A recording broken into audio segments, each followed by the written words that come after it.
আর আমরা এই দিনটার জন্য অনেক দিন অপেক্ষা করে থাকি, কারণ দেখাই যাচ্ছে গত 3 বছর যাবত আমাদের রমজান মাস পড়ে গিয়েছিল এই দিনটাতে। আমরা যেহেতু মুসলিম কান্ট্রি, তো এই দিনটা আমরা সেভাবে উদযাপন করতে পারি। আর সকাল থেকে আপনারা দেখতে পাচ্ছেন এখানে শোভাযাত্রা শুরু হয়ে গিয়েছে প্রত্যেকটা স্কুল থেকে। আর এরা নানা রঙের শাড়ি পরেছে, লাল, সাদা।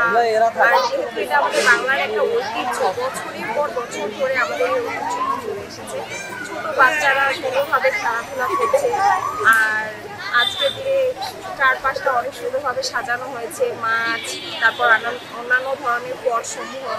এগুলো দেখে কার মন ভালো না হতে পারে। আর আমরা যেহেতু মেয়ে মানুষ, তো আমাদের ব্যাপারটা আরও বেশি আলাদা। আমরা সুন্দরভাবে শাড়ি পরেছি আর দিনটাকে সুন্দরভাবে উদযাপন করতে চাই।